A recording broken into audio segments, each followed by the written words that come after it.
suis ici à Céris, à la ferme des communes. Alors ce matin, l'équipe municipale reçoit, comme chaque année, lors d'une cérémonie, les nouveaux habitants de la ville. Céris, à la base, c'était un village de 400 habitants environ dans les années 90.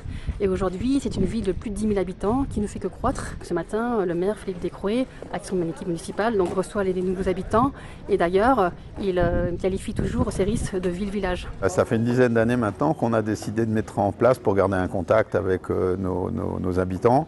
Alors ceux qui viennent d'arriver, donc on fait l'accueil des nouveaux habitants, et puis ceux qui aussi habitent dans les quartiers, où on fait des réunions de quartier pour parler un petit peu de tout et de rien, voilà, de ce qui va bien, mais aussi surtout de ce qui ne va pas. Bon, apparemment, la conclusion de cette petite journée d'aujourd'hui, c'est que les gens ont l'air heureux, contents. On a abordé beaucoup de sujets, dont deux qui les préoccupent souvent, que j'aborde assez fréquemment dans les médias, c'est le Airbnb et le manque de médecins sur la commune. Sinon, pour le reste, ils ont l'air plutôt satisfaits.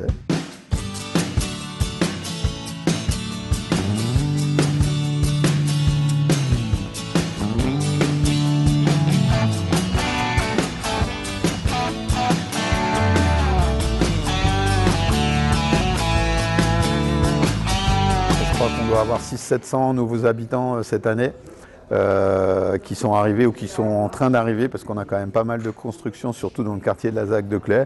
Donc aujourd'hui, on est à peu près un peu plus de 10 000 habitants, on doit être 10 700 habitants.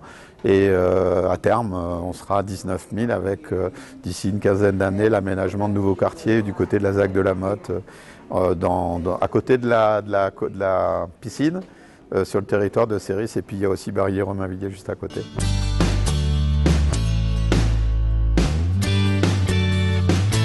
Vous êtes cérissien depuis combien de temps? On a emménagé début janvier. Et du coup, pourquoi ce choix? Vous venez de quelle en fait, nous on habitait à Versailles à la base, mais je travaille juste à côté à Chanteloup-en-Brie. Ah. Et madame travaille à Paris. Et pour faire Versailles-Chanteloup, c'était un enfer. Ah, ok. Céris, ça a l'avantage d'être à côté du Val d'Europe, et en même temps, il y a le côté très campagne, très village, comme le maire l'a dit. Et puis c'est vrai que les prix n'étaient pas forcément plus chers qu'ailleurs. Et donc pour madame, ça permet d'avoir le RER à côté. On est à 300 mètres du Val d'Europe, et en même temps, on a vue sur parc. Et donc c'est quelque chose qui est assez incroyable quand même aujourd'hui. Voilà, et on est à côté de Disney. On est à 20 minutes à pied de Disney Village, enfin voilà, on a tout. D'accord. Il n'y a pas mieux.